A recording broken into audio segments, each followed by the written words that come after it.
2 தீமோத்தேயு 3வது அதிகாரம் 1வது வசனம் முதல் 5வது வசனம் வரைக்கும். மேலும் கடைசி நாட்களில் கொடிய காலங்கள் வருமென்று அறிவாயாக. எப்படியெனில்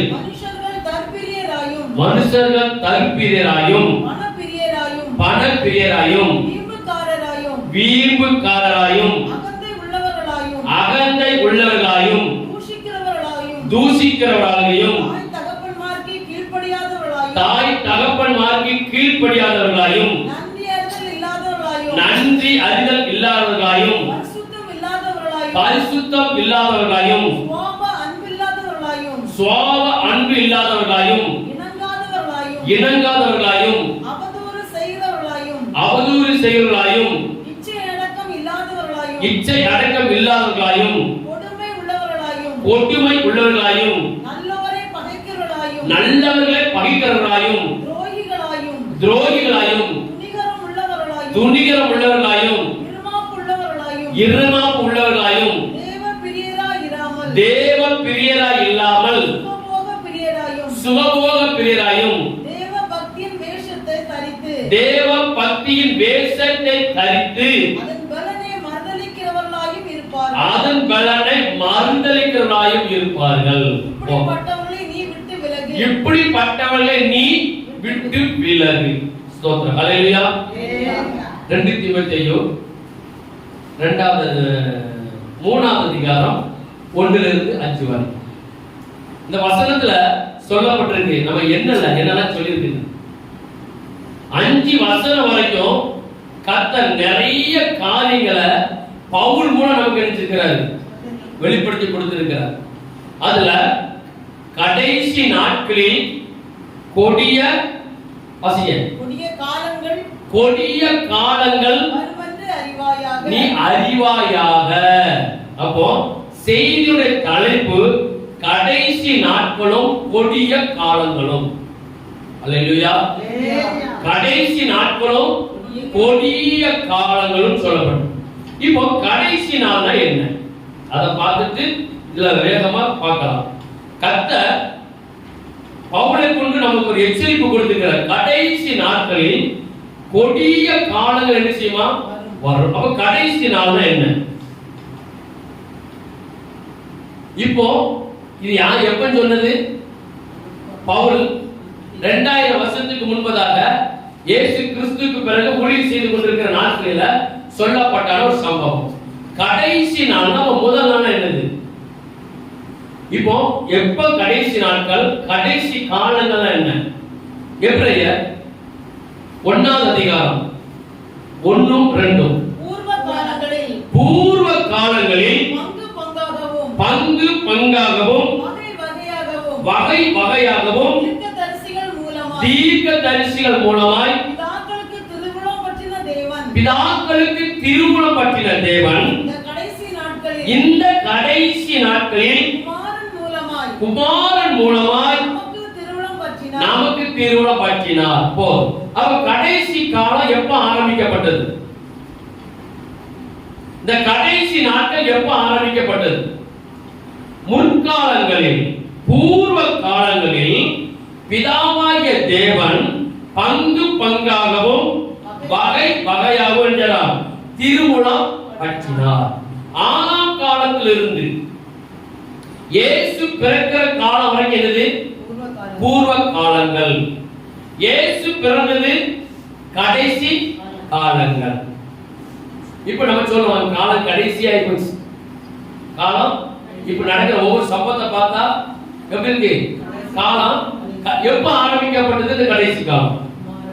குமாரன் என்னைக்கு பூமியில வந்து பிறந்தாரோ அன்னையில இருந்து கடைசி காலம். இந்த கடைசி காலம் எப்ப முடியும்? அவர் வருகையோட கடைசி காலம் ஸ்டாப் ஆயிடும். அப்போ கடைசி ஒண்ணா முதல் ஒண்ணு வேணும். முதல் எல்லாரும் சேர்ந்து கடைசி வராது. அப்ப முதல்ங்கிறது பூர்வ நாட்கள், ஆதாமை உண்டாக்கப்பட்ட நாட்கள். ஆதாம் உண்டாக்கப்படுறதுக்கு முன்பதாக எல்லாவற்றையும் சிருஷ்டித்த நாட்கள் முழுவதையும், அண்ட சராசரங்கள் எல்லாம் ஒரு மனுஷனுக்கு இந்த பூமியில இந்த பூமி அழிகிற வரைக்கும் இந்த பூமியில என்னெல்லாம் வேணும், இந்த பூமியில எதெல்லாம் அவனுக்கு நம்ம கொடுக்கணும், அவன் எதெல்லாம் சோதரிக்கணும்னு சொல்லி கர்த்தர் தம்முடைய ஞானத்தினாலே மனுஷனை உண்டாக்குறதுக்கு முன்பதாக நினைச்சாரு.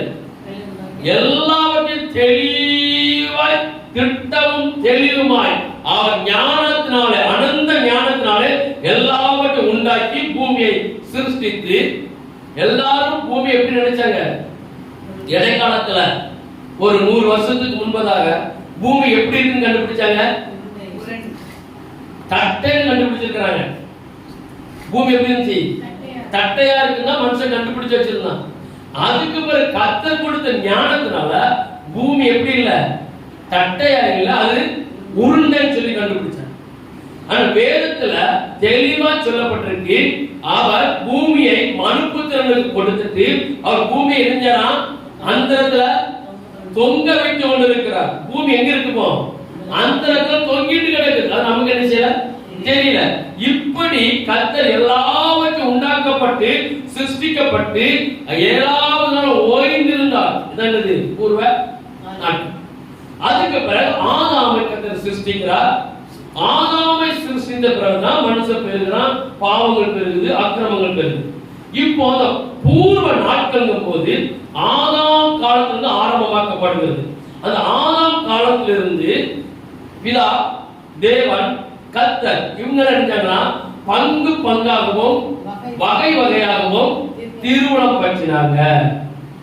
இப்போ அந்த பங்கு பங்காகவும் முதல் ஆதாம் காலத்துல அது என்ன காலமா இருந்தது? பூர்வ காலம். எப்படி இருந்ததுன்னா மனச்சாட்சியின் காலம். மனச்சாட்சி என்னது?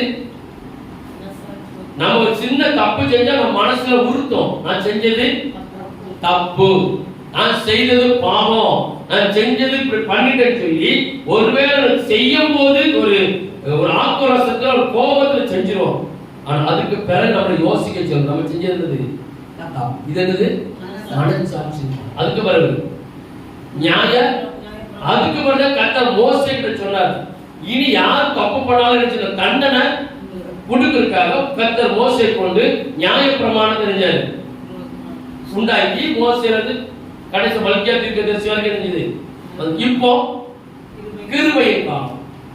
இப்போ இந்த கிருபையின் காலம் தான் நமக்கு எப்படி இருக்குதுன்னா ஒரு இரக்கத்தின் காலம். நமக்கு வந்து கடைசி காலம். இதுக்கு பிறகு என்ன இல்ல, அடுத்த நாட்கள் கிடையாது, வருகிறா. இந்த கடைசி நாட்களில எபிரேயர் 9வது அதிகாரம் 26வது வசனத்தை வாசிங்க. அப்படி இருந்ததானால் உலகம் உண்டான முதற்கொண்டு அவன் அநேக தரம் பாடுபட வேண்டியதா இருக்குமே. அப்படி அல்ல, தம்மை தாமே பலியிடுவதனாலே பாவங்களை நீக்கும் பொருட்டாக கடைசி காலத்தில் கடைசி நாட்கள்ல இயேசு வெளிப்பட்டார். இதான் கடைசி காலம். அப்ப கடைசி காலம் ஆரம்பிக்கப்பட்டு எத்தனை வருஷம் ஆச்சு? சுமார் ஏறக்குறைய 2000 வருஷம். இயேசு பிறந்தது கடைசி காலங்கள் நடந்து கொண்டிருக்கு. இனி கடைசி நாட்கள், காலங்கள் வேற, நாட்கள் வேற. இப்போ ஒரு வீட்டுல திருமணத்துக்கு ஒரு காலம் குறிப்பு, ஒரு 6 மாசத்துக்கு முன்பதாக திருமண நாள் குறிப்பிட்டாங்க வச்சுக்கோங்க. ஒரு 6 மாசத்துக்கு பேசி முடிஞ்சிருந்துச்சு, ஒழுங்கு பண்ணியாச்சு. அப்ப திருமணத்துக்கு எத்தனை நாள் இருக்கு? 6 மாசம். அதுக்கு என்ன பேரு? காலங்கள். 6 மாசம் 5 மாசம் ஆயிடுச்சு. ஏன்னா நான்கு ஒவ்வொரு வேகமா ஓட 5 மாசம் 4 மாசம் ஆயிடுச்சு. இதெல்லாம் காலங்கள். 4 மாசம் 3 மாசம் ஆயிடுச்சு. 3 மாசம் 2 மாசம். இப்படி நாங்கள் குறைஞ்சிட்டு காலங்கள் குறைஞ்சு இப்போ 1 மாசத்துக்கு வந்தாச்சு. இன்னும் 1 மாசம் தான் இருக்கு. நம்ம என்ன சொல்லுவோம்? காலங்கள் முடிஞ்சு, மாசத்தை முடிச்சாச்சு. இப்போ நாட்கள் எத்தனை நாள் இருக்கு? இன்னும் 30 நாள். இன்னும் ஷார்ட்டா சொல்றதா ஒரு 4 வாரம். என்ன செய்வோம்? இன்னொரு 4 வாரம் தான் இருக்கும். இப்ப நாட்கள் என்றதா அப்ப மாசத்தை எண்ணி எண்ணி எண்ணி வந்துட்டோம். நாளை குறிச்சிட்டு 1 வாரம் தான் இருக்கு. என்ன செய்வோம்? இனி நாளு செய்ய வேண்டிய வேலை செய்யணும். நாட்கள் இப்போ காலங்கள் வேற, நாட்கள் வேற. இயேசு என்னைக்கு பூமிக்கு வந்தாரோ அதிலிருந்து இன்னைக்கு வரைக்கும் அவர் இந்த 2000 வருஷத்துக்கு அது எப்படி காணப்பட்டது? காலங்கள். இப்போ இனி அது நாட்களை குறைக்கப்பட்டு கொண்டிருக்கிறது. ஒருவேளை இன்னும் கர்த்தர் 500 வருஷத்துக்கு பிறகு வரணும்னு சொல்லி அவர் கிட்ட வச்சிருப்பாரானால் இது என்ன ஆயிரும்? இது காலங்களா மாறிடும். அப்ப நாட்கள் வேற, காலங்கள் வேற. இப்போ நம்ம விசுவாசிக்கிறோம் இது கடைசி நாளா ஒருவேளை இருக்குமோ? ஏன்னா அது கர்த்தர் இந்த கடைசி நாட்களில அவர் வரப்போகிறார். அப்போது கடைசி நாட்கள்ல இந்த கடைசி காலங்களில எப்படி இருக்குமா? 1 பேதுரு 1ஆம் அதிகாரம் 20ஆவது வசனம்.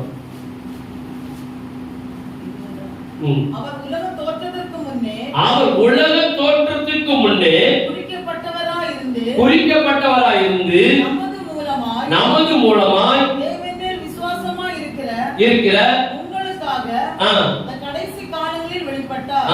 மறுபடியும் சொல்லப்பட்டிருக்கு. இயேசு எப்ப வெளிப்பட்டாரா? கடைசி காலங்களில். 1 யோவான் 2ஆவது அதிகாரம் 18ஆவது வசனம். 1 யோவான் 2:18. பிள்ளைகளே, இது கடைசி காலமாய் இருக்கிறது. அந்திகிறிஸ்து வருகிறான் என்று நீங்கள் கேள்விப்பட்டபடி இப்பொழுதும் அநேக அந்திகிறிஸ்துக்கள் இருக்கிறார்கள். அதனாலே இது கடைசி காலம் என்று அறிகிறோம். இப்ப சொல்றாரு யாரு? பவுல், பேதுரு, யோவான், இப்படி பழைய புதிய பாட்டு காலத்துல அப்போஸ்தலர்கள் ஊழியம் செய்யும்போது சொன்னாங்க.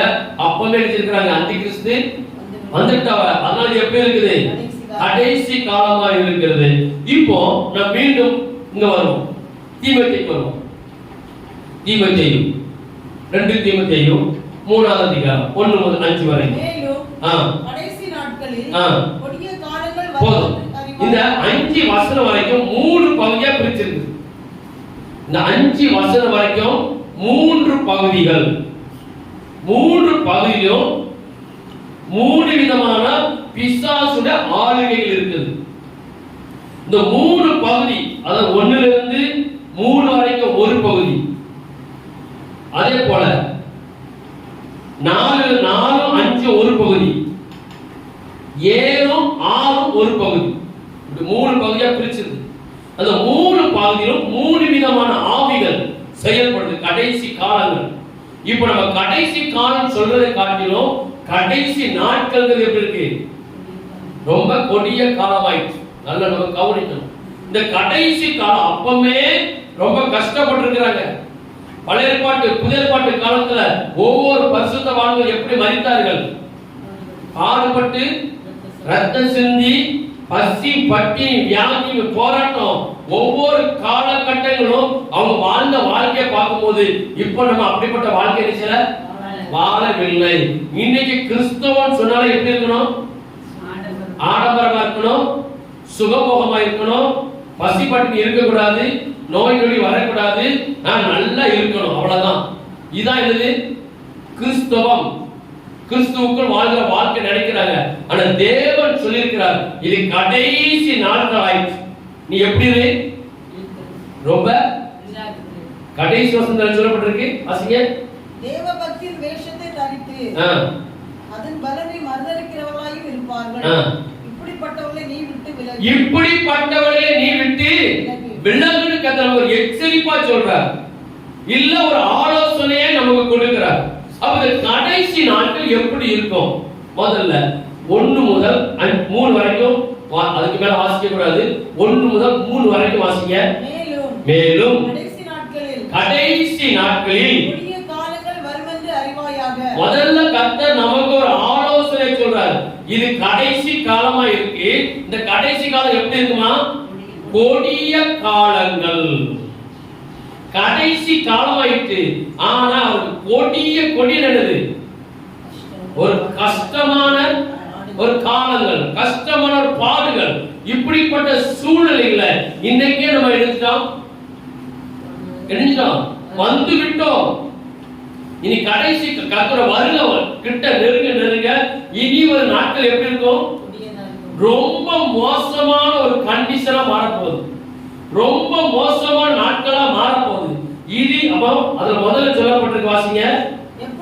எப்படி எனில் மனுஷர்கள் தற்பிரியராயும். நான் தற்பிரியருக்கு தான் கொஞ்சம் எடுத்துக்கேன். ஒவ்வொன்றுக்கு எடுத்துச்சுன்னா இது தனி ரொம்ப நேரம் ஆகும். அப்போ இன்னைக்கு கடைசி நாட்கள்ல மனுஷன் எப்படி இருப்பானா? தற்பிரியர். தற்பிரியர் சுய நலம், அதாவது தன்னலம் கருதியவராக சொந்த காரியங்களுக்கு மட்டும் நினைச்சுவாரு, முக்கியத்துவம் கொடுப்பார். இதானது தற்பிரியர். நான் எப்படி இருக்கணும்? நான் நல்லா இருக்கணும், நான் நல்லா இருக்கணும், என் குடும்பம் நல்லா இருக்கணும், இப்படி நினைக்கிறவங்க, அதாவது தனது விருப்பத்தையே மட்டும் பெரிதாக மதிக்கக்கூடியவர்கள், தனது விருப்பத்தை மட்டும் எப்பொழுதும் தன்னை பற்றியே சிந்திப்பாங்க, தனது காரியங்களையே முதன்மைப்படுத்தி பேசுவாங்க. இது ஒரு சுய நலத்தில் கசப்பாக வேறு உள்ளது. தன்னலங்கிறது சுயநலங்கிறது, தற்பிரியர் தன்னுக்கு நான் எப்படி இருக்கணும், தனக்கு பத்தியே பேசுவாங்க, தனக்கு பத்தியே யோசிப்பாங்க, தன்னை நல்லா வைக்கணும், நான் நல்லா இருக்கணும், அடுத்த குடும்பம் எப்படி பண்ணாலும் எப்படி இல்ல. நம்ம சொந்த பந்தம் எப்படி இருக்கு? நம்ம சொந்த பந்தம் எப்படி இருக்கு? முன்னர் காலத்துல எப்படி இருந்தாங்க? முன்னர் காலத்துல எப்படி இருந்தாங்க? ஒரு சின்ன கஷ்டம் பாரு எல்லாரும் நினைச்சுவாங்க. இப்ப அவங்களுக்கு வந்தது இதுக்குதான் கட்ட சொல்றது. இதான் தற்பிரிய, இதான் கடைசி காலம். அப்போ இப்படி இருக்கும்போது ஒருவேளை இந்த கடைசி காலத்துல அந்த தற்பிரிய ஒருவருக்கு ஒரு சின்ன ஹெல்ப் பண்ணணும்னு ஒரு நினைக்கிறாங்கன்னு வச்சுக்கோங்க, அதுலயும் மக்களோட அனுதாபத்தை பெருகிறதுக்காக நினைச்சுவாங்க, செய்வாங்க. தற்பிரிய நினைச்சுவாங்க, அடுத்தவங்க உதவி பண்ண மாட்டாங்க. ஒருவேளை உதவி பண்ணணும்னு நினைச்சா கூட அதுல என்ன செய்யணும்? ஒரு அனுதாபத்தை, இவர் நல்லவர், இவர் எனக்கு நினைச்சாரு ஒரு செஞ்சு, இது ஒரு அனுதாபத்தை வாங்குறதுக்காக கடைசி காலம் எப்படி இருக்குமா? தற்பிரிய, அன்பு தணிந்து போம். இரண்டாவது என்ன சொல்லப்பட்டிருக்கு? பணப்பிரிய. அப்ப இப்ப எப்படி இருக்காங்க இன்னைக்கு எல்லாரும் எப்படி இருக்காங்க? பணப்பிரிய. பணத்து மேல ஆசம், பணம் சேர்க்கணும், எப்படியாவது பணத்தை சேர்த்து நமக்கு வீட்டுல டெபாசிட் பண்ணணும், எப்படியாவது பணத்தை சேர்த்து ஆஸ்தியை வாங்கணும், சொத்தை சேர்க்கணும், எல்லாம் என்கிட்ட தான் இருக்குன்னு சொல்லி பணம். பணத்து மேல கண்ணு போச்சுன்னா போச்சையா? அப்ப பணம் நமக்கு வேணும்.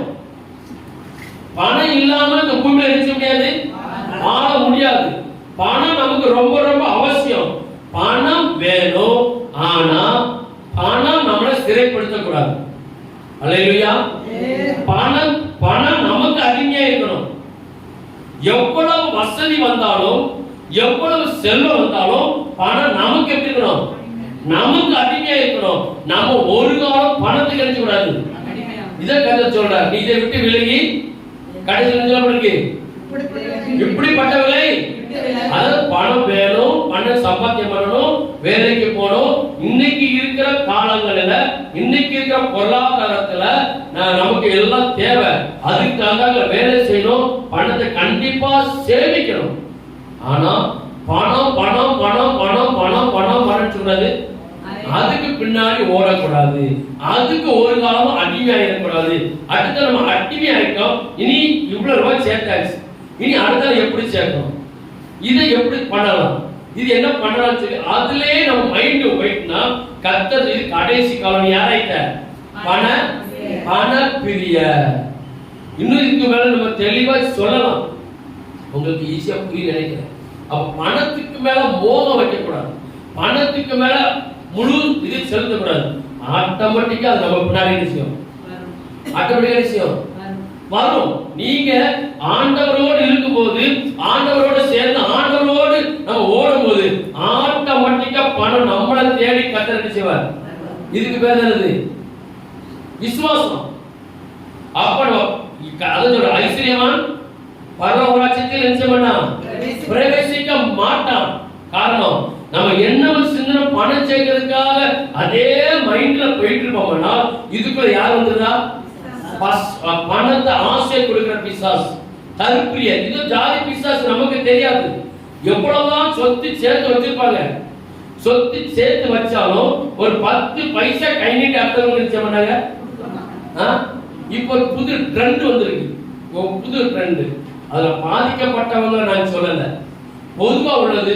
நீங்க யாருக்கோ எனக்கு ஒரு 10,000 கடன் தாங்களா, என்னோட கைப்ப நானே கடன்ல கிடைக்கும், நானே ஒரே வார்த்தை முடிச்சிருவேன். உண்மையாக அங்க இருக்க மாட்டாங்க. கடன்ல இருக்கேன்னு அடுத்த நினைச்ச முடியாது, அடுத்த நினைச்ச முடியாது. அவங்க கிட்ட கேட்க முடியாது. அவங்க ஒரே வார்த்தை வாய் நான் இருங்க. கடல்ல இருக்கிறவங்களுக்கு நான் ஒண்ணுமே சொல்லல. உண்மையிலே கடல் இருக்கிறது வேற விஷயம். இப்ப பெரிய பெரிய பணக்காரங்க ஐஸ்வர்யவான் நன்மை செய்யக்கூடாது, அடுத்தவங்களுக்கு உதவி பண்ண கூடாதுன்னு சொல்றவங்க ஒரு புது ட்ரெண்ட் வச்சிருக்காங்க. நானே கடன்ல கிடக்கேன், நான் என்னத்த உனக்கு. அப்ப அடுத்த நிச்சயம் பண்ணோம். அப்ப ஏன் வார்த்தை பயன்படுத்துறாங்க? அவங்க நம்ம கேட்காமல் இருக்கிறதுக்கும் நமக்கு, அதாவது இன்னொரு காரியம் இருக்கு. ஒருவேளை நம்ம கிட்ட இருக்கிற பணத்தை அவங்க கொடுத்தா நம்ம இருக்கிற ஆஸ்தி அவங்க வீட்டுக்கு போயிருமோ, நம்ம இருக்கிற பணம் அவங்க வீட்டுக்கு கொடுத்தாச்சுன்னா ஒருவேளை எல்லாம் அவங்க பின்னாடி போயிருமோங்கிற ஒரு தப்பான கணக்கு போட்டு ஒரு தவறுதலான ஒரு எண்ணத்தை வச்சு நன்மை செய்ய மாட்டாங்க. பணம் பிரிய என்னைக்கும் பணத்து மேல போயிட்டு வேக வாசிக்க. அடுத்தது வீம்புக்காரன். அடுத்தால அகந்தை. வீம்புக்காரன் வீம்புனா அவன் என்ன சொன்னாலும் அடங்க மாட்டாங்க. நம்ம நல்லதை சொன்னாலும் கேட்காது. ஒரு பழமொழி சொல்லுவாங்கல்ல, பண்ணிய பக்க பிடிச்சாலும் பக்க பிடிச்சாலும் கத்தும், வழக்க பிடிச்சாலும் கத்தும். பண்ணி சுவாபம். அவங்களுக்கு என்ன பேரு? வீம்பு. என்ன சொன்னாலும் வீம்பு பேசுவான், என்ன சொன்னாலும் திண்டுக்கு முண்டு பேசுவான், என்னதான் நியாயத்தை சொன்னாலும் அடங்க மாட்டான். நான் பேசுறதுதான் கரெக்ட், நான் இப்படிதான் பார்த்தேன், இதுதான். இவன் யாரு? வீம்புக்காரன். போகவே கூடாது. வீம்பு வந்து பேசுறாங்கன்னு தெரிஞ்சிட்டுனா அவங்க கிட்ட விளைஞ்சிடணும். இந்த கடைசி நாட்கள்ல இப்படி பணப்பிரிய, தற்பிரிய, வீம்புக்காரர், அகந்தை. அகந்தது பெருமை, மேட்டிமை உள்ளவன் சொல்றது இருக்கக்கூடாது. அடுத்தால தூசிக்கிறவன். தூசுறது தூசிக்கிறது, நம்மள வந்து தூசிக்கிறது. அது ஆசீர்வாதத்தை வாங்கிட்டு, தேவன் ஆசீர்வாதத்தை வாங்கிட்டு ஒரு சின்ன கஷ்டம் வந்தா கூட இவர் எனக்கு என்ன செய்யல, எனக்கு ஒன்றும் செய்யல. இப்படி நம்ம நன்மையை வாங்கிட்டு நம்மளோட சின்ன குறை கண்டுபிடிச்சோம்னா அதை 4 பேருக்கு செய்வாங்க. என்ன சொல்லுங்க? தூஷிக்கிறது. அது பரிசுத்தமான வார்த்தை அல்ல. ஒரு நல்ல ஒரு வார்த்தை வராது, ஒரு ஆசீர்வாதமான ஒரு வார்த்தை வராது. நம்ம குறை சொல்லி, குற்றம் சொல்லி, அவனை பத்தி எனக்கு தெரியாத, இவனை பத்தி எனக்கு தெரியாதுன்னு சொல்லி நம்மள ஒரு அசிங்கமான ஒரு சொல்லால சொல்லி தூஷிக்க போட்டுட்டு மாறி மாறி மாறி வச்சுவாங்க. சொல்றது என்னது? தூஷித்தல். இதெல்லாம் எப்படி நம்ம கடைசி நாட்கள்ல ரொம்ப கொடியதா இருக்கும். தாய் தகப்பன்மாருக்கு கொடிய காலங்கள் எப்படி இருக்குமா? பிள்ளைகள் யார் கீழ்ப்படிய மாட்டாங்க? தாய்க்கும் கீழ்ப்படிய மாட்டாங்க, தகப்பனுக்கும் கீழ்ப்படிய மாட்டாங்க. இனி வருகிற நாட்கள் எப்படி இருக்கும்? அதான் ஆண்டவர் சொல்லிட்டார், கொடிய காலங்கள்ல பிள்ளை பிறவாது இருந்தால் அது ஒண்ணும் வேதத்துல பொய் சொல்லி வைக்கல, வேதத்துல பொய் சொல்லி வைக்கல. இப்போ நான் ஒரு சில காரியங்களை இப்ப கண்கூடா கொஞ்சம் அப்படி கவனிச்சுட்டே வாரேன். இப்போ பாத்தீங்கன்னா ஒரு புதுசா ஒரு ஆவி, பொல்லாத ஆவி வேலை செய்யுது வீட்டுல. தாயும் தகப்பனும் நல்லா ஹெல்த்தா இருந்தாலும், நல்லா படிச்சிருந்தாலும், ஞானவானா இருந்தாலும், அந்த வீட்டுல ஒரு பொம்பளை பிள்ளை என்ன சொல்ல அதான் செய்றாங்க. வீட்டுல ஒரு பொம்பளை பிள்ளை, அம்மா நீ அங்க போக கூடாதுன்னா போகக்கூடாது, அப்பா நீ இதை செய்யக்கூடாதுன்னா செய்யக்கூடாது. நான் என்ன சொல்றேனோ அதை நீ கேட்கணும். கேட்டா நான் படிச்சிருக்கேன். நான் கடைசி காலம் எப்படி ஆயிடுச்சு? தாயின் தகப்பனுக்கும் கீழ்ப்படியாமல். அப்ப தாயின் தகப்பனும் யார் கீழ்ப்படிய வேண்டிய காலம் ஆயிடுச்சு? பிள்ளைகளுக்கு கீழ்ப்படிய காலம் ஆயிடுச்சு. இன்னைக்கு நிறைய இடங்கள்ல இன்னைக்கு அப்படி நடந்து கொண்டு இருக்கிறது. நம்ம கண்கூடா பாக்குறோம். இதெல்லாம் கர்த்தர் சொல்கிறார், இதெல்லாம் கடைசி காலம். இனி பிள்ளைகள் தாய் தகப்பனுக்கு கிடையாது. ஆனா கர்த்தர் நமக்கு ஒரு ஆலோசனை சொல்றாரு. பிள்ளையை நடக்க வேண்டிய வழியில நடத்து. அவனை பிரமினால் கண்டித்தால் அவன் பிள்ளை நம்ம நினைச்சோம் பிரமினால் அடிக்க சொல்லியிருக்கிறார். ஆலோசனை சொல்லியிருக்கிறார். அது மடடி அடிச்சிடக்கூடாது, தலையில அடிச்சிடக்கூடாது, முட்டுக்கு கீழே அடிச்சிடும். பிள்ளை அடிக்கணும். பிரமினால் அடித்தால் அவன் சாக மாட்டான். கர்த்தரை சொல்ற உயிர் போகாது. ஆனா பிள்ளை நினைச்சவன் கண்டிக்கணும். இன்னைக்கு அப்படி ஒரு காலகட்டங்கள் இல்ல. நீ எனக்கு இதெல்லாம் எதுக்கு அடையாளம்? கடைசி நாள். இதெல்லாம் கொள்ளாத ஆவியோட செயல்பாடுகள். நன்றி அறிதல் இல்லாதவர்களாயும் பரிசுத்தம் இல்லாதவர்கள். அடுத்த என்ன சொல்லப்பட்டிருக்கு? நன்றி. நீ என்ன நன்மை செய்தாலும் 10 குஷ்டரோகி ஆண்டவருக்கு வந்தான். 10 பேர் வந்தான். 10 பேரையும் கர்த்தர் சுகப்படுத்தி விட்டார். போனது எத்தனை பேரு? 9 காணோம். 1 தான் நினைச்சிருக்கு, திரும்பி வந்திருக்கு. அவ கேட்காரு, என்னப்பா நான் 10 பேரை சுகப்படுத்தினேன்னா இன்னும் 1 இதாப்பா கடைசி காலம். நன்றியே இருக்க. நீங்க எவ்வளவுதான் ஒரு முழு பாரத்தோடும் ஒரு முழு வருத்தத்தோடும் ஒரு குடும்பத்துக்காக பொறுப்படுத்த ஊழியக்கார பருவமா இருக்க ராத்திரி அது ஊழியக்கார அந்த குடும்பத்துக்காக ராத்திரி பரிதவிச்சு. ஆனா நியாய தீர்ப்பு நாளதான் அந்த ஊழியக்கார ஒரு குடும்பத்துக்கு என்ன பாடுபட்டு நியாய தீர்ப்பு நாள் வெளிப்படும். ஆனா நன்மையை வாங்கிடுவோம், எல்லாத்தையும் வாங்கிடுவோம். ஆனா ஒரு சின்ன குறைய உலகத்தை கண்டா என்ன பேரும்? நன்றி போயிடும். இதெல்லாம் கர்த்தர் சொல்லிட்டார். நான் சொல்றேன், நான் நிறைய வருத்தப்பட்டிருக்கிறேன். ஆனா கடைசி இதெல்லாம் கடைசி காலப்பா, இப்படிதான் இருக்கும். நான் உனக்கு கொடுக்கப்பட்ட காலத்துல நீ 1 ரேக்ல ஓடு. 10 குஷ்டரோகில 9 காணோம். யான் புளிஞ்சதுலே காணோம். மா புளிய எப்பாத்திரம் அம்மா இல்லையா? ஆண்டவர் சொல்றாரு, நான் புளிஞ்சது 4 இல்ல 10 9 என்னை தேடி வரல, ஓடிட்டு. இனி வருகிற நாட்கள் கொடிதா இருக்கும். இனி வருகிற நாட்கள் 10 வராது. ஆமா இல்லையா?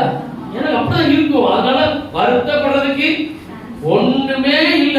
கடைசி நாட்கள். ஆனா கர்த்தரோட பிள்ளைகளுக்கு சொல்றார், நீ நன்றியோடு, நீ தேவனை சார்ந்து பணப்பிரியரா இருக்காத, நீ வீம்பு பேசாத, அகந்த பேசாத, ஊழியக்காரனை குற்றம் சொல்லாத, நீ அவனுக்கு குற்றம் கண்டுபிடிக்காத, நீ அவனை குறித்து நல்லது கொள்ளாத நிச்சயாத சொல்லாத, நியாயத்திருக்கிறவ அவன். அடுத்தது வேகமா பரிசுத்தம் இல்லாதவர்களாயும். அடுத்த பரிசுத்தமே இருக்காது. என்ன இருக்காது? இயேசு சொல்ற பரிசுத்தம் இல்லாமல் தேவனை தரிசிக்க முடியாதுன்னு சொல்லிட்டார். நான் பரிசுத்தரா இருக்கிறது போல நீங்களும் சொல்லிட்டார். கடைசி நாட்கள் இருக்காது, பரிசுத்தம் இருக்காது. 3 வரைக்கும் தான் வாசிப்பீங்க. வாசிங்கன்னா அடுத்தது அவங்க என்ன சுவாபம் அன்பு நினைச்சது அவங்ககிட்ட இருக்காது. இனி வருகிற நாட்கள்ல யாரையும் அன்பு அடிக்க முடியாது, காண முடியாது. இனி வருகிற நாட்கள் கொடிதான் இருக்கும். ஒரு சுவாப அன்பு இருக்காது, ஒரு பாசம் நம்மளோட இருக்காது, ஒரு ஐக்கியம் இருக்காது. நம்ம என்ன பேசினாலும் நம்மளை விட்டு எரிச்சாங்க. ஒன்னே ஒன்று மட்டும் சொல்லுறேன், உங்ககிட்ட யாராவது போன் போட்டு போன் உங்ககிட்ட எடுக்கல, நீங்க 4 திருப்பு 5 திருப்பு போன், பொதுவா 4 திருப்பு 5 திருப்பு போன் போட்டு உங்களோட போன் எடுக்கலன்னா நீங்க ஒன்னே மட்டும் புரிஞ்சுக்கோங்க, அவங்க உங்ககிட்ட பேச விருப்பப்படாத. 4 திருப்பு 5 திருப்பு நீ கூப்பிட்டோம் அவங்க உங்ககிட்ட பேசல, அவங்க பண்ணலன்னா அவங்க உங்ககிட்ட பேச விருப்பப்படல. ஆனா சொல்லுவாங்க, நான் கவனிக்கல, அதை ஏற்றுக்கொள்ள வேண்டும். எத்தனை திருப்பு போன் பண்ணினாலும் அந்த போன் கால் விஷயம் மிஸ்டு கால்ல கண்டிப்பா கிடக்கும், கண்டிப்பா கிடக்கும், கண்டிப்பா கிடக்கும்.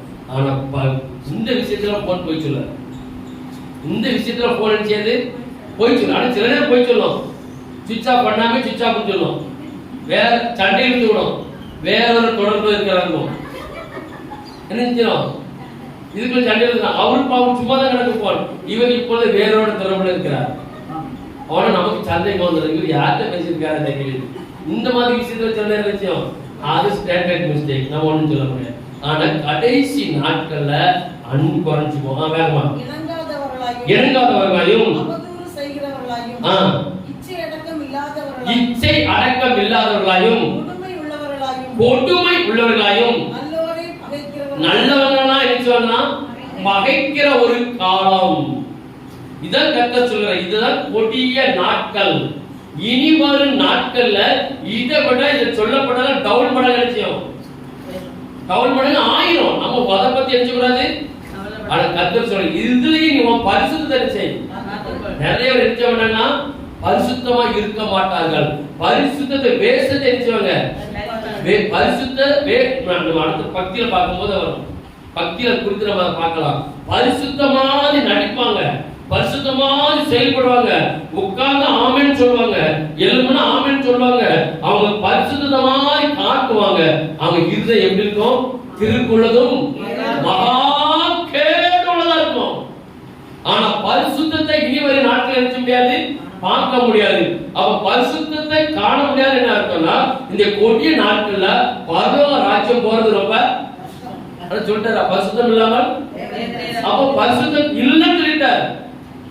ஆனா நம்ம நினைச்சோம் இந்த கொடிய நாட்களிலும் நம்ம நினைச்சோம் பரிசுத்தப்படுத்தி போறாங்க. சரி, இனி இரண்டாவது பாயிண்ட், பக்தி மார்க்கத்தை சார்ந்த ஆவி. அடுத்த வசனத்தை வாசிங்க. 4வது வசனமும் 5வது வசனமும். அடுத்த பாத்தீங்கன்னா பக்தி மார்க்கத்தை சார்ந்த ஒரு ஆவி செயல்படுது. முதல்ல பார்த்தது இத்தனை விதமான அவ்வளவு அசுத்தத்துக்கு அசுத்தாவின் மூலம் செயல்படுகிறது. இப்போ பக்தி மார்க்கத்தை சார்ந்த ஆவி துரோகிகளாயும் துணிகரம் உள்ளவர்களாயும் இருமாப்பு உள்ளவர்களாயும் தேவ பிரியராயிராமல் இதுல சொல்லப்பட்ட முக்கியமான வசனம் என்னன்னா தேவ பிரியராய் இருக்க மாட்டாங்க. அல்லேலூயா. கடைசி நாட்களில கடைசி காலங்களில் எப்படி இருக்க மாட்டாங்கன்னா தேவ பிரியராய் இருக்க மாட்டாங்க. பக்தி வேஷத்தை அவங்க இருக்கும், பக்தி இருக்கும், ஆனா தேவ பயம் அவன் இருக்கும். சொல்லுங்க, பக்தி இருக்கும் ஆனா தேவ பயம். பக்தி நம்பி நியாயத்துக்கிழமை தோறும் கரெக்டா எங்க போயிருவாங்க? ஆலயத்துக்கு போயிருவாங்க. கரெக்டா அந்த மணி டயத்துல அந்த 1ஆம் மணி 2ஆம் மணி அடிக்கிற முன்னாடி எடுத்துவாங்க போயிருவாங்க. எல்லாம் கரெக்டா இருக்கும். ஆனா அது பக்திங்கிற ஒரு வேஷம். ஆனா அவங்க சுவாபத்தை பாத்தீங்க எப்படி இருக்கும்? எப்படி இருக்கும்? மோசமா இருக்கும். ஆனா பக்தி வேஷத்தை தரித்திருப்பார்கள் தவிர தேவ பயம் இருக்காது. தேவ பயம்ங்கிறது கர்த்தருடைய கட்டளைக்கும் பிரமாணத்துக்கும் அவர் நீதிக்கு என்ன செய்ய மாட்டாங்க? கீழ்ப்படிய மாட்டாங்க. அதன்படி செய்யணும்னு சொன்னா அவங்களுக்கு எப்படி இருக்கும்னா ரொம்ப கஷ்டமா இருக்கும். ஆனா நாங்க ஆலயத்துக்கு என்ன செய்வோம்? ஆலயத்துக்கு கரெக்டா போயிடுவாங்க. கரெக்டா ஆலயத்துல என்னென்ன ஜெபம் நடக்குதோ எல்லா ஜெபத்தையும் நினைச்சுவாங்க. நல்ல ஜெபம் பண்ணுவாங்க. பைபிளை நல்லா படிப்பாங்க. ஒரு வசனத்தை சொன்ன உடனே நமக்கு கூட இருப்பது தெரியாது. ஆனா கரெக்டா எடுத்து சொல்லுவாங்க. இதுல என்னது? இதுல என்னது? பக்தி வேஷம். அதான் சொல்லப்படுது. இவங்க தேவனுக்கு பிரியமானவர்கள் அல்ல. இவங்க யாரு? தேவனுக்கு பிரியமான. இதான் பக்தி. இந்த மார்க்கத்தை சார்ந்த ஆவி பக்தி மாதிரி காமிக்கும். ஆனா தேவனுக்கு பிரியரா இருக்க மாட்டாங்க. தேவனை விட்டு விலகியே இருப்பாங்க. தேவன் சொல்லி கீழ்ப்படிய மாட்டாங்க. இதான் கடைசி நாட்கள். நீங்க அப்படிப்பட்ட கூட்டம் இருக்கா? எவ்வளவு இருக்கு? நிறைய. இன்னைக்கு இந்த தேவ பிரியரா இராமல், தேவனுக்கு பிடித்த பிள்ளைகளா இராமல் எப்படி இருக்கிறாங்கன்னா பக்திங்கிற வேஷத்தை தான் போடுகிறாங்க. ஆனா நம்ம அப்படி இல்லை. நம்ம தேவன் மேல பிரியமா இருக்கணும். தேவன் நம்ம மேல. கடைசி நாட்கள் கொஞ்சம் கஷ்டம். என்ன செய்யுது? கடைசி நாட்கள் கொஞ்சம் கஷ்டம். அடுத்தது தேவ பக்தியின் வேஷத்தை தரித்து அதன் பலனை மறுதலிக்கிறவர்களாகவும் அதன் பலனை மறுதலிப்பாங்க. அடுத்து சொல்லப்பட்டிருக்கு, அவங்க தேவ வேஷத்தை தரிப்பாங்க. அவங்க ஜெபம் பண்ணி முடிச்சு ஒரு ஆசீர்வாதத்தை கர்த்தர் கொடுத்தா கூட அதை என்ன செய்வாங்கன்னா மறுதலிப்பாங்க. இல்ல நாம ஜெபம் பண்ணவே நம்ம இல்ல இல்ல இல்ல இல்ல நான் அந்த ஆஸ்பத்திரிக்கு போனேன், அந்த டாக்டர் போனேன், அங்க இருந்துச்சு என்னாச்சு சரியா போய் அப்புறம் யார் மறுதலிக்கும்? யார் மறுதலிக்கும்? இப்போ நமக்கு ஒரு பலகீனம் வந்தா கூட டாக்டர் போய் நம்ம ட்ரீட்மெண்ட் எடுத்து சுகமானா கூட கர்த்தர் அந்த கிருபை பாராட்டட்டா நிச்சயாது சுகமாகாது. அதான் நமக்கு உண்மை. மனுஷன் வைத்தியர் வேணும், வைத்தியம் உண்டு, கர்த்தரே வைத்தியர் சொல்லப்பட்டிருக்கு. லூக்கா யாரா இருந்தாரு? ஒரு வைத்தியர். அப்ப வைத்தியம் உண்டு. ஆனா வைத்தியம் இருந்தாலும் அந்த வைத்தியத்தை படி நம்ம மருந்து எடுத்தாலும் கர்த்தரோட அனுக்கிரகம் நமக்கு இல்லாவிட்டால் அந்த மருந்து என்ன செய்யாது? வேலை. இதுக்கு தேவன் வேணும். இதெல்லாம் மருந்து அடிச்சிட்டு ஆமா சிஸ்டர் நம்ம ஜெபம் பண்ணாம நம்ம கர்த்தர் நல்ல விடுதலை கொடுத்தான்னு சொன்னா நம்ம ஒரே வார்த்தை சொல்ல என்ன சொல்லுவோம்? தேவனை மறுதலிக்கிறவங்க என்ன வார்த்தை சொல்லுவாங்க? நான் அந்த டாக்டர் போனேன், நல்ல மருந்து தந்த. இல்ல மருந்து தந்தாலும் கர்த்தர் அனுக்கிரகம் காட்டுறானா அந்த மருந்து என்ன செய்யாது? அந்த மருந்து கண்டிப்பா என்ன செய்யாது? வேலை செய்யாது. அது அப்படியே ஸ்டாப்பா நிக்கும். கர்த்தர் எல்லாத்துக்கும் அனுக்கிரகம் காட்டணும். அப்போ கடைசி நாட்கள் எப்படி இருப்பாங்கன்னா தேவனை மறுதலிப்பாங்க. இரண்டாவது, இயேசு கிறிஸ்துவை ஒரு ஆசீர்வாதம் மறுதலிக்கிறது இன்னொரு ஆழமான காரியம் இருக்கு.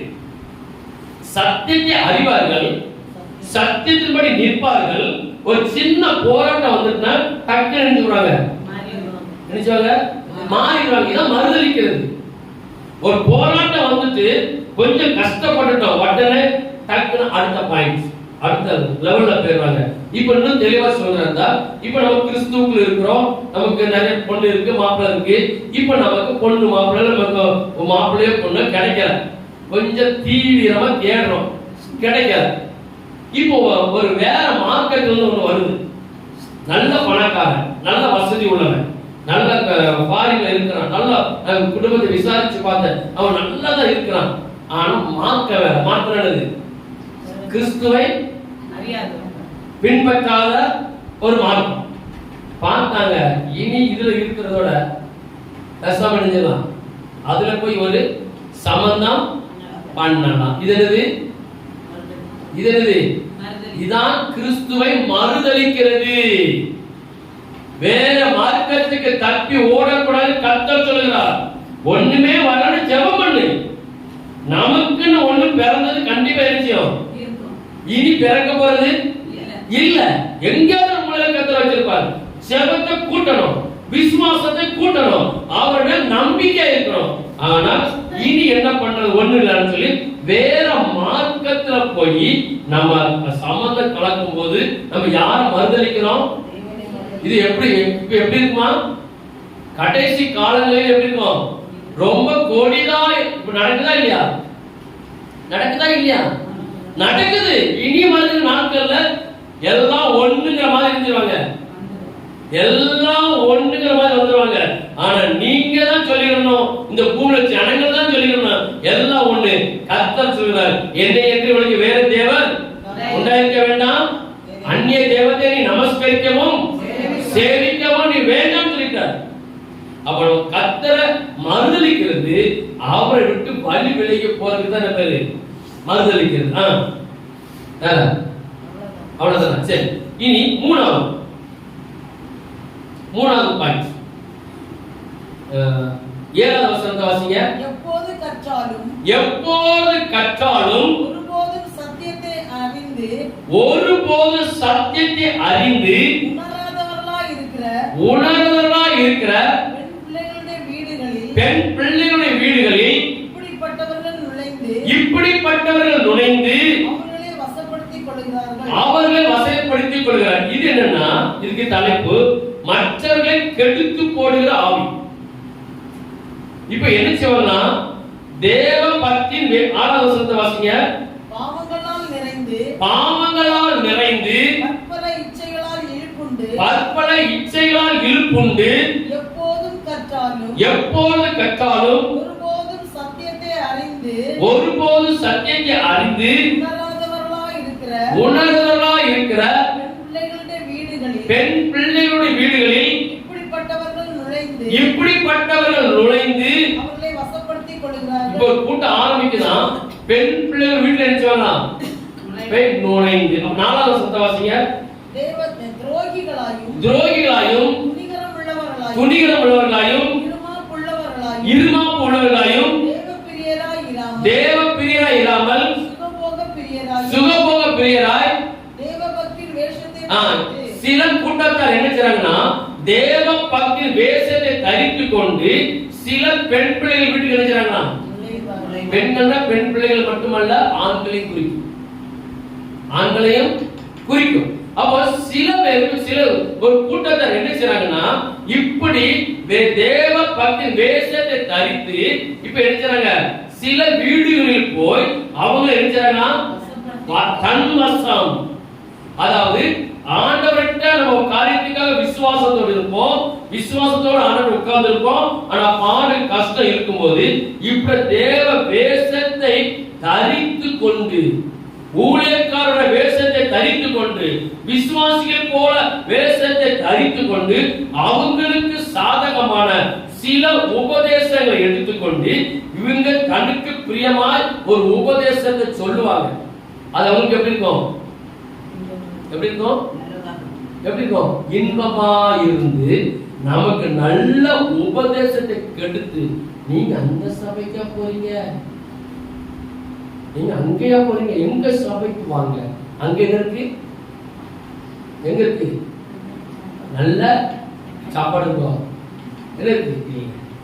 இப்போ அன்னைக்கு நான் ஒரு இது கேள்விப்பட்டேன், ஒரு வீட்டுக்கு ஒரு அம்மா ஜோம் பண்ண இருக்கிறாங்க, நடந்த சம்பவம். ஜோம் பண்ண இருக்கிறாங்க, அவங்க வீட்டுல ஒரு கஷ்டம் பாடு, ஒரு அசுத்தாரி கட்டுது, ஒரு லேடி போய் ஜோம் இருக்கிறாங்க.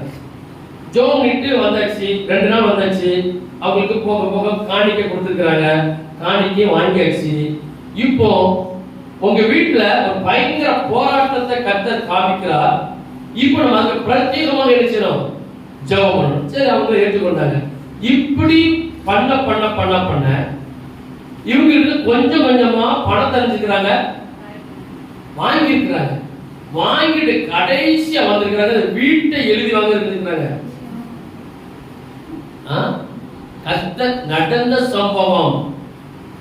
இப்படி நிறைய நினைச்சாங்க, இன்னைக்கு வீட்டை எழுதி வாங்குற அளவுக்கு போயிருக்கிறாங்க. இவங்க உஷாராயிட்டாங்க. இது எப்படி போகுது, இது வித்தியாசமான இருக்குன்னு சொல்லிட்டு அவங்களை உள்ள ஏற்றுக்கொள்ளல. அதுக்கு பிறகு இவங்க உஷாராயிட்டு ஏதோ பணம் கொடுத்துருக்காங்க, கொடுத்து ஆண்டி ஆயிட்டாங்க. இப்போ அந்த அம்மா லேடி கர்த்தர் அப்படி சொன்னார் இப்படி சொன்னார், தனக்கு பிசாசின் ஏவப்பட்ட உபதேசத்தை கொடுத்து அவங்க பின்னாடி போய் கடைசியில வீட்டை எழுதி வாங்குற அளவுக்கு வந்திருக்கிறாங்க. சரி, இப்போ அவங்க அந்த மாதிரி வீட்டுல ஏத்தல. ஒரு 6 மாசம் கழிச்சு மறுபடியும் அந்த அம்மா இருக்குது. அப்போ போய் சொல்லிச்சான், ஐயா எனக்கு பாத்ரூம் கட்டுறதுக்கு எனக்கு காசு இல்லை, கொஞ்சம் என்ன செய்ய, எனக்கு கொஞ்சம் காசு தாங்க. இவங்க உண்மையிலே மனஸ்தாபப்பட்டு பாத்ரூம் கட்டுற அளவுக்கு ஒரு அமௌண்ட் கொடுத்துருக்கிறாங்க. கொடுத்து ஒரு 15 நாள் கழிச்சு வந்தது. அந்த அம்மா வரும்போது கழுத்துல காத்துல ஒண்ணும் கிடையாது, கழுத்துல காத்துல ஒண்ணும் கிடையாது, எம்டியா வந்து. இப்ப 15 நாள் கழிச்சு வந்திருக்கு, கழுத்துல காத்துல தொங்குது. அப்ப இது என்னன்னு கேட்டா, நீங்க அந்த பணத்தை பேங்க்ல இருந்து நகையை திருப்பினேன். அவங்க கொடுத்தது எதுக்கு? சத்தம் சொல்லுங்க. ஆனா அம்மா செஞ்சது நான் நகையை திருப்பி வரும்போது நகையோட வந்திருக்கு. அப்ப இதான் இன்னைக்கு நிறைய பிள்ளைகள் வீட்டுக்குள்ள போயிருக்கிறாங்க. கடைசி நாட்கள்ல தனக்கு சாதகமான சில உபதேசங்களை, தனக்கு அதுல நிறைய லாபம் வருமா, அது மூலம் நம்ம அதை எதை ஆதாயப்படுத்தலாங்கிற ஒரு சில சாதகமான உபதேசத்தை கடைசி நாட்கள்ல தேவனுடைய வேஷத்தை தரித்து, தேவ பக்தியோட வேஷத்தை தரித்து இன்னைக்கு அநேக பெண் பிள்ளைகள் வீட்டுகள்ல போய் இன்னைக்கு அபகரிக்கிற பெரிய கொள்ள கூட்டம் இருக்குது. ஆனா நம்ம ஜனங்கள் அப்படிப்பட்ட ஆட்கள் தான் நினைச்சுவாங்க. அப்படிப்பட்ட ஜனங்கள் தான் நினைச்சுவாங்க அள்ளி கொடுப்பாங்க, கிள்ளி கொடுக்க மாட்டாங்க. ஆனா உண்மை உத்தமா போறாம ஊழியர்களுக்கு அவனுக்கு நினைச்சுவாங்க கிள்ளி கொடுப்பாங்க. அவர் பார்த்துட்டு வாங்கி பைக்ல வச்சுட்டு போயிருவாரு. வீட்டுல போய் பார்த்து அடே அப்பா அவர் பெருமை சொல்லுவாங்க. ஆனா இப்படி தேவ பக்தியின் வேஷத்தை அவங்க வார்த்தைகள் எப்படி இருக்கும், அந்த உபதேசத்தை கொடுக்கிற வார்த்தைகள் எப்படி இருக்கும்னா உங்க மனசு அப்படியே மாத்தும், உங்க எண்ணங்களை மாத்தும். நீங்க பேசிக்கொண்டு இருக்கும் போது ஆட்டோமேட்டிக்கா ஒரு நிமிஷம் இருங்க பிரதர் இல்ல சிஸ்டர் இருங்க, ஆட்டோமேட்டிக்கா உங்க வீட்டுக்குள்ள இருக்கிற நீங்க உங்களுக்காக சேர்த்து வச்சிருப்பீங்க. எதுக்கான ஒரு அவசரத்துக்கு ஒரு பணத்தை சேர்த்து வச்சிருப்பீங்க, உங்களை அறியாமே எழுந்துருவீங்க, கொண்டு கொடுத்துருவீங்க. ஆனா உண்மை உத்தமமா ஒரு ஊழியர்களுக்கு நீங்க என்ன ஜெபம் பண்ணாலும் அந்த எண்ணம் கொடுக்கிற என்ன செய்யுது, இதுலதான் ரகசியம். இது எப்படி இருக்குமா கடைசி நாட்கள்ல எப்படி இருக்கும், ரொம்ப கொடுமையா இருக்கும். நீயோ எப்படி எல்லாவற்றையும் தெளிந்த புத்தியாயிரு, எல்லாவற்றையும் தெளிவாயிரு. கடைசி நாட்களில இப்படிப்பட்ட ஒரு சம்பவம் சொல்லி பவுல் தீமோத்தேயுக்கு எழுதி கொடுக்கிறார். 1 யோவான் 1ஆம் அதிகாரம் 10ஆம் வசனம். நாம் பாவம் செய்யவில்லை என்போமானால் நாம் அவரை பொய்யராகிறவர்களா இருப்போம், அவருடைய வார்த்தை நமக்குள் இராது. 1 யோவான் 1:10. இந்த உபதேசத்தை கொண்டு வருகிறவனுக்கு என்ன செய்த வாழ்த்துதல் சொல்லக்கூடாது. அப்ப 2 யோவானம்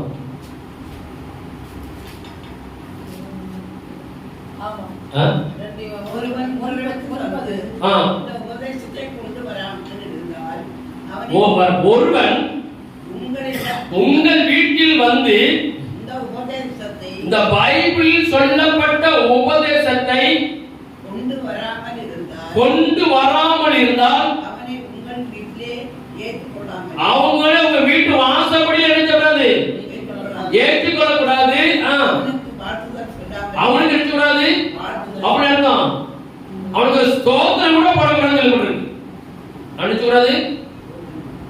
இந்த வேதத்தில் இல்லாத வேற ஒரு உபதேசத்தை கொண்டு வருவானால், இதில் சொல்லப்படாத காரியங்கள் கொண்டு வந்து கடைசி நாட்கள்ல கர்த்தருடைய பிள்ளைகள் வீட்டுல போய் தேவையில்லாத உபதேசம் கொடுக்கும் போது அவங்களுக்கு என்ன சொல்லலாம், வாழ்த்துதல் கூட சொல்லக்கூடாது.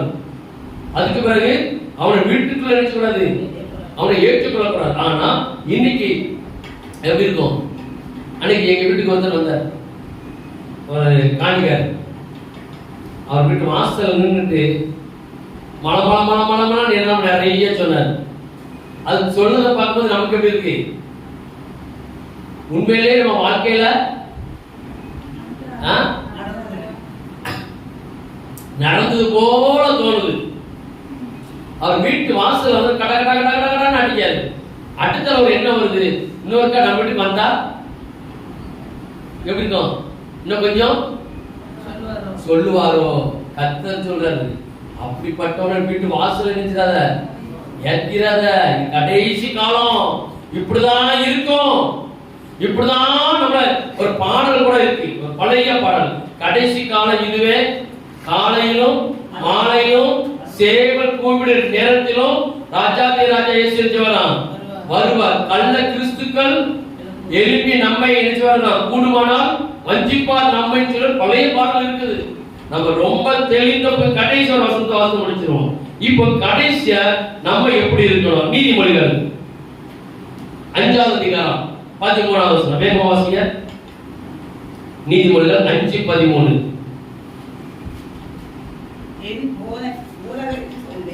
என் போதகரின் சொல்லை நான் கேளாமலும்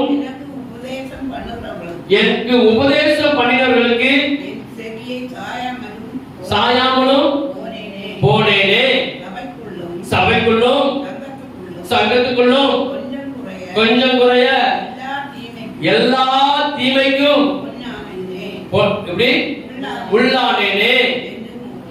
அப்ப நீங்க எல்லாவற்றையும் இதை கேட்டுக்கொண்டிருக்கிற எல்லா பிள்ளைகளுக்கும் கர்த்தர் கொடுக்கிற ஒரு எச்சரிப்பு, நாட்கள், கடைசி காலம் எப்படி இருக்கும்?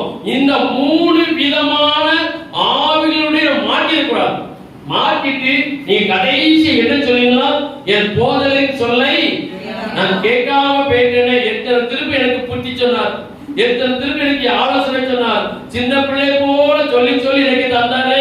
நான் அப்ப அவரை என்ன செய்யல, நான் கேட்கலையே, என் போதகரை சொல்லாமல் விட்டுட்டேனே என்று நீ முறையிடுவாய். எங்க? நியாய தீர்ப்புனால. அதுக்கு கீழே சொல்லப்பட்டிருக்கு, சபைக்குள்ளும் சங்கத்துக்குள்ளும் கொஞ்சம் குறைய எல்லா அவ டிவிக்கு உனக்கு சொல்லி கொடுத்து வித்து போட்டது யாரு? சபையை எதிர்த்து பேசு, சங்கத்துல எதிர்த்து பேசு, எல்லாவற்றுக்கும் எதிர்த்து பேசுனேனே சொல்லும் போது இந்த கடைசி காலத்துல இதெல்லாம் பேச வச்சது யாரு? யார் மூலம்? கள்ள வேஷத்தை தரித்து, தேவ பக்தருடைய வேஷத்தை தரித்து நம்ம கேட்டு அதுல நஷ்டம் வந்த பிறகுதான் நமக்கு என்ன செய்யும்? இளைய குமாரன் ஆஸ்தியா இருந்தான், பணக்காரனா இருந்தான், செல்வந்தனா இருந்தான். அவன் வீட்டுல வேலைக்காரர் இருந்தார்கள், வேலைக்காரிகள் இருந்தார்கள், நல்ல சாப்பாடு.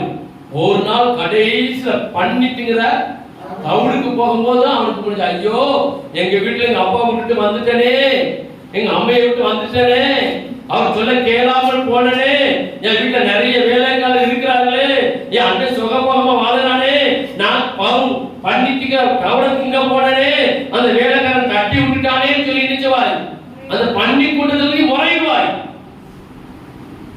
அப்போ அந்த இளைய குமாரனை பணத்தெல்லாம் கேளு, அது புடிங்கிட்டு போன்னு சொல்லி கொடுத்த ஆலோசனையாரு. அவன் கூட இருந்தவர்கள். அப்போ நம்ம கடைசி என்ன சொல்லணும்னா, என் போதகர் சொல்லை நான் கேளாமல் போயிட்டேன்னு சொல்லி அப்போ முறையிட வேண்டாம். காலம் கடைசி, கடைசி நாட்கள். நீதிமன்றம் 9:9. இன்னொரு ஆளு ஏசாயா 29:24. அது கர்த்தர் சொல்லிட்டார், கடைசி நாட்கள்ல நீ ஞானம் உள்ளவனுக்கு போதகம் பண்ணு, அவன் ஞானத்தில் தேர்வான், நீதிமானுக்கு உபதேசம் பண்ணு. அப்ப நம்ம யாருக்கு உபதேசம் கொடுக்கணுமா? ஞானம் உள்ளவனுக்கு புத்தி சொல்ல அவன் கேட்பான். ஒருத்தர் ஞானத்துக்கு நல்ல அறிவு உள்ளவனுக்கு சொல்லு, அவன் கேட்பான். உன் வார்த்தைய அது நல்லதில்லை கெட்டதில்லைன்னு சொன்னா உன்னை அவன் ஏற்றுக்கலன்னா அவனுக்கு 2 தடவை புத்தி சொல்லி அவனுக்கு இன்னொரு வசனம் இருக்கு, நீ 2-3 தடவை புத்தி சொல்லு. அவன் கேட்கானா அவனுக்கு நீ விலகிற முடிஞ்சது, அவ்வளவுதான்.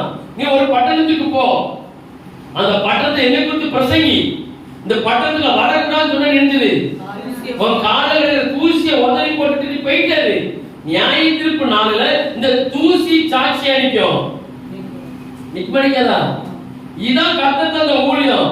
ஒருவன் ஒரு வீட்டுக்குள்ள ஏற்றுக்கொள்ளாவிட்டால், உன் உபதேசத்தை கேட்காவிட்டால், நீ சரியான பாதையை நடத்தும் போது, நீ சரியான காரியங்களை கொண்டு போகும்போது அது கேட்க மனதில்லாமல் அது உன்னை உதாசீனப்படுத்தினா அதை விட்டு விலகி அந்த காரியத்தை பத்தி பேசாத. கடைசியில நீ நினைச்சுவாய் நியாயத்திருப்பாங்கல்ல, ஐயோ கர்த்தர் சொல்வார் உன்னை நான். இன்னொரு வசனம் ஏசாயா 29:4. அப்பொழுது நீ தாழ்த்தப்பட்டு தரையிலிருந்து பேசுவாய், உன் பேச்சு பணிந்ததாய் மண்ணிலிருந்து புறப்பட்டு உன் சத்தம் அஞ்சனம் பார்க்கணும்னே சத்தம். 29:24. வழுகி போகிற மனதை உடையவர்கள் புத்திமான்களாகி முறுமுறுக்கிறவர்கள் உபதேசம். யார் உபதேசம் கற்றுக்கொள்வார்கள் அந்த நாட்கள்ல? வழி விலகி போகிற மனதை உடையவர்கள் புத்திமானாகி முறுமுறுக்கிறவர்கள் கடைசி நாட்கள் எப்படி இருக்குமா? வள்ளி விலைக்கு போறவனா அவனுக்கு புத்தி சொல்லுவான். அப்படின்னு சொல்லப்பட்டிருக்கு. ஒன்னியால நான் கேட்டேன், என்னையால நீ கேட்ட சொல்லு, அவன் கெட்டு போவான். இப்ப நம்ம யாருக்கும் தெரிஞ்ச சம்பவம் தான். ஒரு கிணத்துக்குள்ள 4 தவளை இருக்குமா, ஒரு தவளை சொல்லுமா, நீ என் மேல ஏறிக்க, நீ என் மேல ஏறிக்க. என்ன கிணத்து நினைச்சோம் வெளியில வரணும். ஆனா முதல் ஒரு தவளை சொல்லிச்சா நீ என் மேல ஏறிக்க, 2வது 3வது சொல்லி நீ என் மேல ஏறிக்க, 4வது தவளை ஏறி வெளியில குதிக்கும் போது தவிர இழுத்து போட்டுருமா? எதுக்கு? நீ வெளியில போக நீ வெளியே கூட தப்பிடுவ. இப்படி ஒண்ணுக்கு ஒண்ணு காலை பிடிச்சு இழுத்து போட்டு கிடக்கு கூட்டம் இருக்கு நிறைய. எல்லாருக்கும் காலம் கடைசி காலத்துக்குள்ள வந்துட்டோம். கடைசி காலம் சொல்றதை காட்டிலும் கடைசி நாட்களுக்குள்ள வந்து விட்டோம். நம்ம ரொம்ப எச்சரிக்கையா இருக்கிறோம். கடைசி நாட்களில இப்படிப்பட்ட சம்பவங்கள் இன்னும் அதிகமாய் நடக்க போகிறது. நாம் எச்சரிக்கையா இருப்போம். கர்த்தர் வார்த்தை கேட்டு நாம் பரிசுத்தமா இருப்போம். கர்த்தர் நம்மை ஆசீர்வதிப்பார். நாம் எல்லாரும் முழங்கால் பண்ணிடுவோம். பரிசுத்த ஆவியானவரே, உம்மை ஸ்தோத்திரம். ஆண்டவரே, நீங்கள் கொடுத்த ஒரு நல்ல உபதேசத்துக்காக கடைசி நாட்களும் கொடிய காலங்கள் எப்படி இருக்குங்கிறத எங்களுக்கு தெளிவாய் கற்றுக் கொடுத்தீரையா. இந்த காலங்கள்ல ஆண்டவர் 3 விதமான ஆவிகள் ஆண்டவர் இன்னைக்கு அநேக பிள்ளைகளை ஆண்டவரே ஆட்டி அலங்கரிக்கிறதை பார்க்கிறேன். ஆனால் எங்களுக்கு நீர் தெளிவான ஒரு சத்தியத்தை கற்றுத் தந்திருக்கிறேன். அதன்படி நடக்க எங்களுக்கு கிருபை பாராட்டும். எங்களோட பரிசுத்தத்தை காத்துக்கொள்ள நீ கிருபை பாராட்டும். எங்களுக்கு உபதேசத்துல கடைசி வரைக்கும் நிற்க என் தயவு பாராட்டும்படி நான் செபிக்கிறேன். தொடர்ந்து கிருபைகளை மறைத்துக்கொள்ள ஆசீர்வதியும். இயேசுவின் நாமத்தில் செபிக்கிறேன் நல்ல பிதாவே. ஆத்மாவே